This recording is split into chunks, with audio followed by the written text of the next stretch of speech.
Got Tony Syracuse, the last word on college football on Philip Sullivan. LSU Odyssey doesn't get much better than this. We expect a good one at the Rose Bowl with UCLA taking on LSU. I believe the point spread is just about 3.5 points, which I got to say, way back in the offseason, when I saw that, I thought, that's a little low, isn't it? Am I going to win some money here? But I don't know. Yeah, but you know what? It's 3.5, which to me means it's really 6.5, because you generally get 3 points for the home field advantage. So that means on a neutral field, it's 6.5, which probably sounds about right. I think a 6.5 to 7 point spread with LSU playing their first game of the season, I think is about right. Am I saying that LSU is going to win by 7 or only win by 7 or UCLA won't win? I'm saying none of those things. I'm saying going into the game with LSU coming in their first game of the season and UCLA being relatively untested against a G5 team, I'm saying a 7-point spread is probably pretty appropriate. Well, I think it's indicative of the struggles LSU had last year. I think it's kind of a prove it on the road, prove it in week 1, just like we have in years past. A strong non-conference schedule, and it's going to be a fun game in the Rose Bowl. I cannot wait to see the purple and gold, the white uniforms as they're going out of the tunnel with that sun-kissed, unbelievable sunset on them. Right. Are you kidding me? Coach Ed Orgeron's going to be smiling like he's going to be unbelievable, man. I mean, I'm so excited, dude. Like, this is going to be a fantastic game. I think LSU is going to win, though. But here's the thing. You guys absolutely ran it all over Hawaii. LSU got burned in the run game last year, 169 yards per game. I can't remember exactly how much we allowed per carry, but it was something like 5-something, 4.5 something. We allowed 306 yards rushing to Ole Miss. That's like the second year in a row we allowed 300 plus yards rushing to Ole Miss. Almost 300 to Alabama. At least 200 plus to Auburn. It was a joke. So if you guys can find a recipe to run on us and expose, certain, I feel like Damone Clark is going to be found out in this game. I feel like we're going to see if Damone Clark can be that top linebacker. Can he make those one-on-one tackles? And here's the thing. I'm going to tell you one thing. If he can't, Durante Jones will have no problem pulling the trigger and taking him out. There's not going to be any egos with Blake Baker saying, hey, these are my linebackers. Durante Jones will call those shots. He has the NFL pedigree. Blake Baker, he has submitted to Durante Jones's will. He will pull people out. Whereas Bo Pelini, he left the same people in time after time after time. With LSU's defense, we're not going to see how they're going to react until after the first 2 drives. But I think this team, they're turnover hungry. They're turnover hungry, Tony. I smell a pick 6 from Eli Ricks here. Coming home, beautiful homecoming right there. I'm not joking around. I'm predicting an Eli Ricks pick 6. When is the last time you picked LSU to lose a game? Oh, I picked them to lose a few games last year, actually. Okay. It is interesting in talking about the LSU defense. A couple of things. One, both sides of the ball for LSU with new coordinators. The question was asked of Chip Kelly today: how do you prepare when you're looking at a team with 2 new coordinators? And the answer was from him, you look at the talent. You review last year and you look at the talent on the field. You can't particularly look at the schemes other than to know what Coach O likes to run, and know that overall he wouldn't have hired Jones. He wouldn't have hired Jake Peetz if it wasn't what he wanted to run. That having been said, what you're watching is the talent on the field and what they are capable of doing. So there's that. With the defense, I specifically asked Chip if there was a way to neutralize a player with the talent level of Derek Stingley. And, look, I mean, Mark, you and I have talked about it before, and I am gratified and blessed that people saw fit to put me on the voting panel for the Nagurski Award. And obviously Stingley is going to be high on that list for Defensive Player of the Year. But I asked him, is there a way to neutralize somebody with his kind of talent? And Chip's answer was not one that's legal. So again, we got pithy Chip today. But he said, no, honestly, there isn't. He said, if this guy was in the NFL right now, he'd be all pro level talent in the NFL right now. He's just that good. And between Ricks and Stingley, he said, you've got the best defensive secondary. You've got the best corners that we're going to face all year on any team that we play all year. What you've got to do is make sure that everybody on offense is doing their job, and that's all you can do. The receivers are going to have to block. The tight ends are going to have to block. Everybody who's blocking is going to have to do their job and block and maintain their blocks, and that's all you can hope for, and hope that somebody like Stingley doesn't take over the game, because he said he is entirely capable of taking over and shutting down a passing game. So, he basically just tips his cap to a guy like Stingley and acknowledges he is what he is, and he's as good as he is, and clearly one of the top defensive players in the country, regardless of position. And, you do the best you can and work on everybody else, basically. When we were actually the first ones to tell Chip that Miles Brennan was injured and was out for the season. And he had not heard it yet. It had happened, I think, probably the night before we met with him, and he had not heard it yet. And yet, for a guy who just focuses on the here and now, he was able to give us the lowdown on Max Johnson at the drop of a hat. He was ready to spit out how Max did in the swamp at beating Florida, and how Max had 8 touchdown passes last year with only an interception, and he's really capable, and he probably would have gotten a lot of playing time even if Miles had been healthy. And he played really well against Florida, and he beat Ole Miss. So for a guy who likes to be in the here and now, 2-3 weeks ago, he was already honing in on Max Johnson. So, Matt, he's done his homework on the LSU quarterback already. That's for sure. Wow, that's impressive.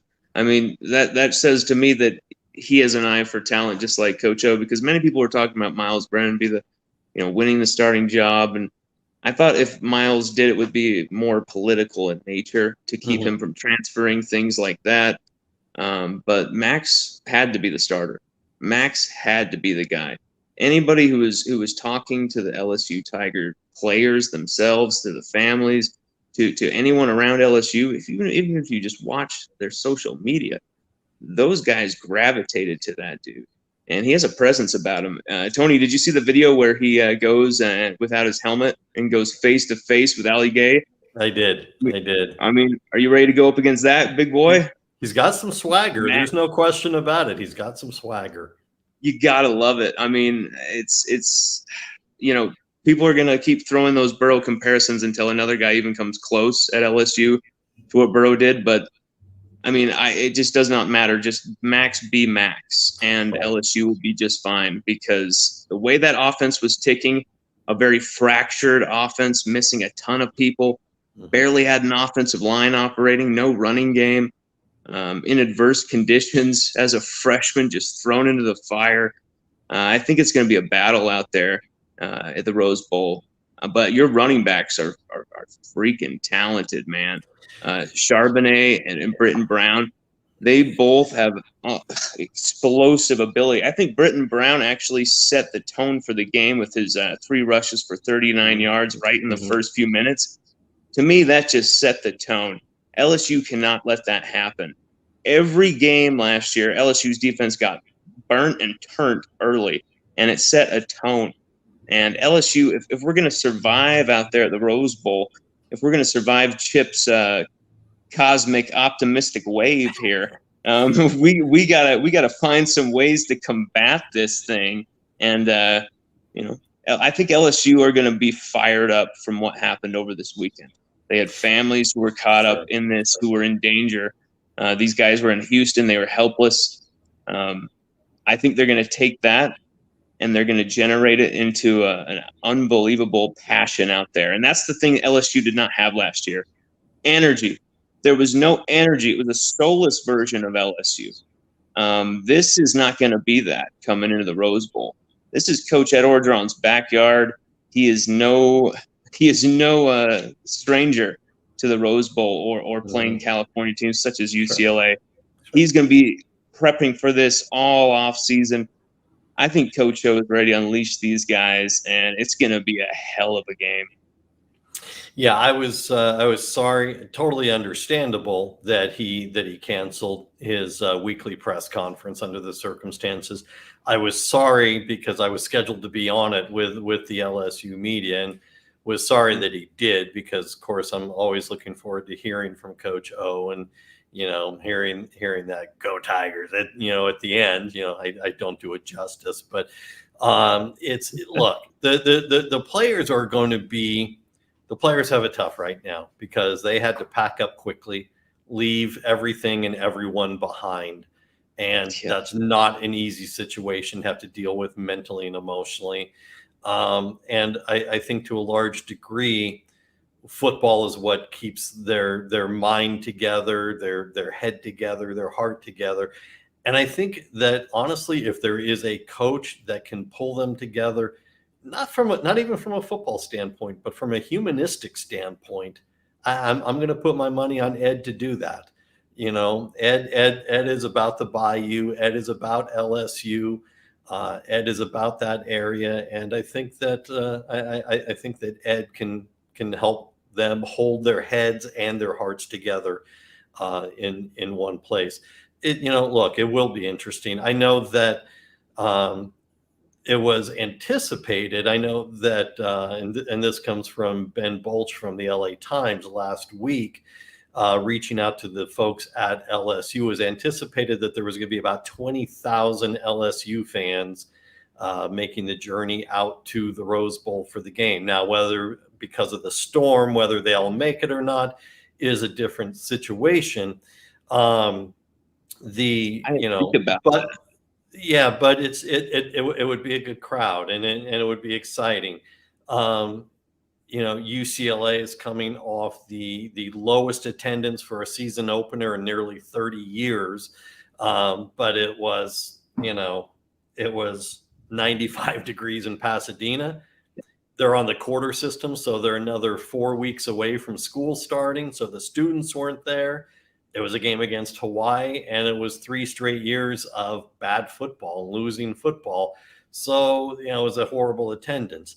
UCLA, ironically, for Ben's story, strangely enough, UCLA would not give projected attendance figures because they said it's a competitive issue. And I swear in all my years of covering sports, I've never heard of a fan attendance number being considered a competitive issue. The UCLA pulled the new media relations guy at UCLA pulled that out. And so Ben went to LSU for the numbers, and they were like, yeah, based on how many tickets we sold officially and then what we're seeing on the aftermarket, the secondary market, we're anticipating 12,000 officially and then about another 8,000 after that. So, look, I'm hoping that the situation is good enough. It's not going to be good, period, because people are going to be without electricity and there's still so much to get through. I'm hoping it's good enough that most of those people can make the trip and get away for a little bit and have an experience. This is the first time these two schools have ever played in the 100+ year history of both schools. And so I'm hoping, for the sake of the fans, there's a chance to get out from under what they're currently experiencing and living through and make the trip. Me too. That would be cool. I mean, I didn't even think about how that would affect, LSU fans being able to go out there. Of course it would. I mean, this is outrageous. Just crazy situations. That would be amazing if it could happen. Because I don't know. I think that it would be even Steven as far as crowd. I mean, how many did UCLA pull in this last week? They pulled in about 32,000. I think for this game, UCLA would probably pull in roughly about 40 to 45,000. Again, schools still not being in. knowing that UCLA actually did an outreach to local high schools to fill up they gave away tickets to local high schools in order to fill up the UCLA student section, high school football programs, good student awards, things of that nature for local high schools. And, since they knew the student section wouldn't be filled up, again, being on the quarter system, they're still several weeks away from school even starting. If that 20,000 from LSU holds even close, then you're looking at 65 to 70,000 for the game, which in its current configuration, the Rose Bowl holds 80,000. Yeah. Has LSU ever played at the Rose Bowl, Tony? I couldn't find any record of that. Yeah. Not in the Rose Bowl game itself. And there would in the years when the Rose Bowl game was part of the BCS format or the Always rotating playoff format. No, they haven't. Yeah, I was always wondering if they had done that for a non-conference. I was always wondering if way back in the 30s or 40s or something they'd done that. But not to my knowledge. We went all the way back through all the history of LSU football and couldn't find anything. Now, sometimes, guys, I like to frame a matchup like this way. When I really don't have, I believe LSU's more talented roster, a deeper roster, they should win the game. Okay. But think of it in these terms. If you took, let's say, the top 10 players on these two rosters, how many would come from LSU? How many would come from UCLA? And then even more importantly, maybe the top 50 players or the top 60 players, how many would come from LSU and how many would come from UCLA? I got to think that there's a, I won't call it substantial, but a decided gap in LSU's favor. Oh, yeah. If we go to the top 50, my math starts getting fuzzy. Having to count like that. If we go top 10 players, I think you're looking at 6-4, maybe 7-3 in favor of LSU. And you start with the fact that, due respect to everybody else in the starting lineup, LSU's got the best player on the field in Stingley. They got the best player on the field at any position in Stingley. You get bonus points on whatever game show you want to call it. You get bonus points for they got the best player on the field because Stingley's one of the best players, one of the best defensive players in the country. If you're looking at any sort of balance, you're going to look at the UCLA running game, like Lon talked about.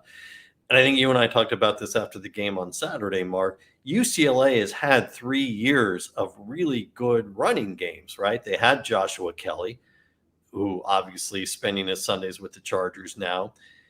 They had Demetric Felton spending his Sundays with the Cleveland Browns. And they had last year a splitting Felton and Britton Brown, right? This is different, and you can see it. And I'm going to take a little bit of a victory lap here because I started calling it in the spring when I saw spring camp, and we started reporting, hang on, guys, and in our articles on spring camp, we started saying, hold the horses here. Yes, it's a 2-back system again. This is different. This is different than Felton and Brown. This is different than Josh Kelly because these two guys, frankly, are the same running back. I was about to say that. I was about to say that. You don't have to change the play calling regardless of who's in. Exactly, man. Absolutely don't have to. They are both bruisers. And I think it was maybe 2 weeks ago, we had the chance to talk to UCLA running back coach Deshaun Foster. And I said, all right, listen, here's what I'm seeing from a distance with Charbonnet. There's no dancing in the backfield. There's no poking around looking for a hole. The vision is there that he sees it right away. He's quickly on the other side of the line, and he lowers his shoulder to take to deliver the contact instead of taking the contact. I mean, I've seen him put linebackers on their rear ends, and he said, you got it 100%. He and Britton Brown are essentially the same running back. One might be slightly faster than the other, and then the other might have slightly better cuts, whatever. Their style is the same. There is no change to the offense at all, regardless of who's in. DTR needs to be better than he was Saturday. He needs to be significantly better. However, with this running game, what UCLA does not need is DTR to go 30 of 42 for 300 yards to win the game. You don't need that, because you are going to pick up 200 plus yards on the ground against most teams most weeks. I'm not saying you're going to do it against LSU. So like, I saw your reaction, Mark. I was about to say, I am not predicting that Saturday. What I'm saying is they can't afford to do that. Most games this season, UCLA is going to be near 200 yards rushing on the ground with these two guys. I mean, you give them real carries, you keep them in the game for 4 quarters, not 2.5. Yeah. And you're going to get a lot of production out of these guys. DTR needs to be better. He needs to be more efficient. He needs to be more in rhythm. He doesn't need to win the game for you. He needs to run the offense as the leader of the offense. He doesn't need to be the hero quarterback.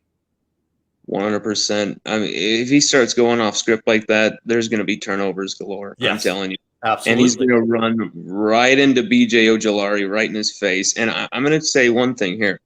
Not only is Ty Davis Price just like your guy Charbonnet, where he's not only running for his life, he's running to take yours. Mm-hmm. But the LSU defensive tackles, I feel like instead of watching out for the defensive ends getting the sacks, watch out for our defensive tackles and how they rush the passer. Mm-hmm. There's going to be a lot of bizarre, exotic movement with this defensive front, man. I'm telling you. And Mason Smith, Joseph Evans, Neil Farrell Jr. especially, they can go about 5-6 guys deep on that defensive tackle, and I feel comfortable with all the guys there. Jaquelin Roy, he had 2 sacks on Kyle Trask against Florida as a freshman. From the DT spot, when he finally got some reps, his buddy Jacobian Guillory, we didn't see too much of him last year. He was banged up as a freshman, but if he can get in there, he is one of the strongest dudes on that line. Watching him through the conditioning drills, are you kidding me? And he's fast too. He's fast. That's the thing. These guys are athletic on the defensive line. So it's going to be a war in those trenches, because the offensive line for UCLA had a big confidence-boosting day. I mean, they were just plowing people over with Hawaii. And so they're going to come in with some confidence. It's going to be boom. And they did so without the anchor of the offense. Sam Marazzo, the starting center, didn't play. Really? And he's been banged up, and he probably could have played if he needed to. Physically, they held them out because they figured they could afford to. He's likely to play, and he very much, as Chip Kelly says, is the quarterback of that offensive line, very much the anchor of the offensive line, 3rd-year starter at center. So it'll shift things up. It'll give UCLA offensive line a little bit more depth. But it'll be interesting because, as you say, the pass rush, the defensive ends. I mean, Sean Ryan, the guard from UCLA, probably, even though only a 3rd-year player, probably leaves this year as a late 1st-round pick because he's that physically good. So it's going to be an interesting matchup. There's UCLA's got more depth than they've ever had. LSU's got a lot of talent on that defensive front, a lot of physical talent. Well, Tony, what do you think about LSU's offense against all these seniors on your defense? It's interesting because I think we saw, again, as I alluded to earlier, we saw a little bit of a different UCLA defense, a little bit more of a legitimately aggressive, not a theoretically aggressive defense on Saturday, but a legitimately aggressive defense. We saw some players like Bo Calvert, who, was a 5-star recruit. We finally saw him produce for the first time in 4 years. Finally saw something out of him. The linebacking core at UCLA is still a question mark because we haven't really seen what we would expect to see out of them. The defensive line has been significant. They lost one player last year in Osa Odigizua, who's with Dallas now, and so the defensive line has been good. The defensive secondary needs to show up strong. They got picked on a lot last year, even though they're veteran. They got picked on a lot last year. So guys like Quentin Lake and Quantrez Knight, they've got to show up big for this. They played well, but again, I don't want to say it was easy, but it wasn't that difficult Saturday, because as good as Chevin Cordero is of a quarterback, as mobile of a quarterback as he is with Hawaii, he was running for his life. The blitzes were coming from so many places that even when he was getting the throw off, he was taking a beating.